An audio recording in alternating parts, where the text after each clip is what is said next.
شریعت، قرآن، نبی کی سنت یا جو بھی احکامات آپ کے سامنے ہیں، اس میں ایک ڈاٹ کے برابر، ایک رائی کے دانے کے برابر بھی آپ کو شک کو شبہ نہ ہو، آپ کو سمجھ میں نہیں آ رہی بات، آپ کے دماغ میں دل میں اتر نہیں رہی ہے، اس کا مطلب یہ نہیں کہ جنہوں نے شریعت بنائی یا قرآن میں اللہ نے کوئی آیت اتاری تو وہ کوئی پرانی قسم کی یا پرانے زمانے کی کوئی کہاوت ہے، آپ کو نہیں سمجھ میں آ رہی، یہ ہمارے اپنے دماغ کا فطور ہے، کم علمی ہے۔ جنہوں نے قرآن جب یہ کہہ رہا ہے، اللہ یہ کہہ رہا ہے کہ یہ قیامت تک کے لیے آئیڈیل اور رہنما کتاب ہے، اب اس میں کوئی بھی حکم ہو، وہ پردے کا حکم ہو تو عین لاجیکل ہے، حجاب کا حکم ہو تو عین لاجیکل ہے۔ قرآن نے یہ کہہ دیا کہ نظریں نیچی رکھو تو یہ عین لاجیکل ہے۔ قرآن نے یہ کہہ دیا کہ تیجا، چالیسواں، 10ویں برسی یہ سب حرام کام ہیں تو عین لاجیکل ہے۔ ہمیں سمجھ میں آئے یا نہ آئے، یہ نہ ہو کہ ہمارے باپ دادا کرتے آئے ہیں تو ہم کیسے نہ کریں۔ کیا ہمارے دادا غلط تھے؟ کیا ہمارے پیر غلط ہیں؟ کیا ہمارے شیخ اور مربی اور استاذ غلط ہو سکتے ہیں؟ انہوں نے یہ بتایا، وہ کرتے آئے ہیں تو ہم بھی کریں گے؟ نہیں، کوئی بات شریعت میں غلط ہے تو وہ غلط ہے، بھلے خاندان والے پوری دنیا مل کر اس کو کر رہے ہیں۔ یہ بھی آپ کو ابراہیم کی سیرت سکھاتی ہے۔ ابراہیم علیہ السلام اللہ سے بڑے عاجزانہ انداز میں ایک کوشچن کر رہے ہیں، یہ پوچھ رہے ہیں کہ اللہ آپ مردوں کو زندہ کیسا کرتے ہیں؟ جب انسان مر جائے گا، ہڈی بوسیدہ ہو جائے گی، چور چور ہو جائے گی، ہواؤں میں بکھر جائے گی، مٹی میں رل مل جائے گی، تو آپ ان ذرات کو جمع کر کے کل قیامت کے میدان میں واپس روح ڈال کر کے میدان محشر میں کیسے جمع کریں گے؟ اللہ نے فرمایا، کیا ابراہیم آپ کو یقین نہیں ہے؟ فرمایا ہاں یقین تو ہے، لیکن اطمینان قلب چاہیے۔ تیسرا پارہ پڑھیے، واقعہ ہے، وَإِذْ قَالَ إِبْرَاهِيمُ رَبِّ أَرِنِي، اے میرے رب مجھے دکھاؤ، كَيْفَ تُحْيِي الْمَوْتَى، آپ مردوں کو زندہ کیسا کریں گے؟ قَالَ أَوَلَمْ تُؤْمِنْ، کیا آپ اس بات پر ایمان نہیں رکھتے ہو کہ میں مردوں کو زندہ کروں گا؟ قَالَ بَلَىٰ وَلَٰكِنْ لِيَطْمَئِنَّ قَلْبِي، اے اللہ بس اطمینان قلب چاہیے، شرح صدر جس کو کہتے ہیں اردو، میرا دل کو اطمینان ہو جائے، میں دیکھنا چاہتا ہوں۔ اب اس سے یہ نقطہ سمجھ میں آیا کہ کوئی بھی شریعت کا حکم جو آپ کو سمجھ میں نہیں آ رہا، آپ اطمینان قلب کے لیے کراس چیک کیجیے، علمی لوگوں کے پاس بیٹھیے، اس پر اعتراض کیجیے، آپ سمجھنے کی کوشش کیجیے۔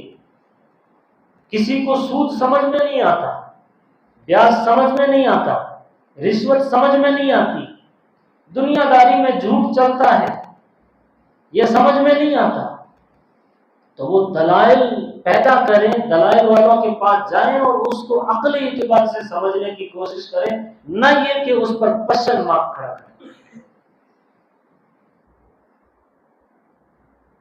اللہ تبارک و تعالیٰ نے سمجھایا کہ ابراہیم ایک پرندہ لو، اس کو ذبح کرو، اس کی کھال اتارو، اس کی جو ہے قیمہ بنا دو، اس کی بوٹیاں سب جمع کرو، اور چند پرندے، ایک پرندہ بھی نہیں، چند پرندے سب کو مکس کر ڈالو، سب کو ایک قیمہ بنا ڈالو، اس کی بوٹی پوری بنا ڈالو، پھر الگ الگ پہاڑوں پر لے جا کر کے وہ قیمہ رکھ دو، پھر آپ جس نام سے اس پرندے کو دنیا میں سکھایا یا بلایا، وہ نام لے کر اس پرندے کو بلاؤ، اللہ وہ ذات ہے کہ وہاں سے زندہ کر کے تیرے سامنے لا کر کھڑا کرے گا۔ اللہ نے یہ منظر دکھایا۔ قال اولم تؤمن قال بلى ولكن ليطمئن قلبي قال فخذ اربعه من الطير، 4 پرندے لو، فصرهن اليك، ثم جعل على كل جبل منهن جزءا ثم ادعهن يأتينك سعيا، وہ دوڑ کر تمہارے پاس آئیں گے. وَاعْلَمْ، جان لو، ان اللہ عزیز حکیم، اللہ بڑا زبردست ہے، حکمتوں والا ہے. تو پتہ یہ چلا کہ دینی معاملے میں، شریعت کے معاملے میں، قرآن کے معاملے میں اپنا لاجک نہ چلائیں. جو لاجک قرآن کے خلاف جا رہا، جو شریعت کے خلاف جا رہا. بہت سارے پڑھے لکھے لوگ ہیں جو میڈیا پر، سوشل میڈیا پر جب بحثیں ہوتی ہے تو انہیں لگتا ہے کہ یہ صحیح بول رہے ہیں، یہ جو قرآن میں بتایا گیا ہے اس میں ذرا وہ یہ اس زمانے میں ہوگا، اس زمانے کے لیے سوٹیبل نہیں ہے. اگر اتنا بھی ہمارے دل میں خیال آتا ہے تو یقین مانیے ہم اسلام کے دائرے سے نکل جاتے ہیں.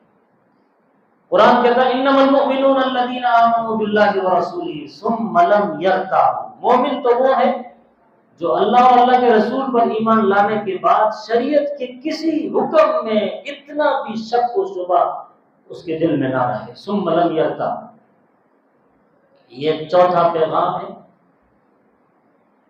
پانچواں پیغام، ابراہیم علیہ السلام کی سیرت ہمیں یہ دیتی ہے کہ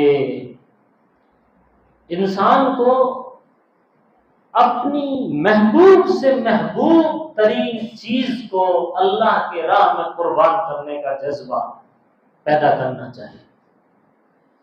یہ نہ ہو کہ آپ کے کام کی نہیں ہے وہ مسجد میں دے دی، آپ کے گھر میں استعمال کے قابل نہیں ہے آپ نے مدرسے میں دے دی. محبوب چیز جسے آپ اپنے لیے یوز کرنا، استعمال کرنا پسند کرتے ہو، وہ چیز اللہ کے راہ میں دو. ابراہیم علیہ السلام کو اللہ نے تقریباً 86 سال یا 90 سال کی عمر میں بیٹا عطا کیا، اور اللہ نے جب حکم دیا کہ بیٹے کو قربان کر دو تو بے دریغ بیٹے کو قربان کرنے کے لیے کھڑے ہو کے تیار ہوں گے. یہ ہمیں پیغام دیتی ہے یہ سیرت کہ انسان محبوب سے محبوب ترین چیز اللہ کے راستے میں قربان کر دے.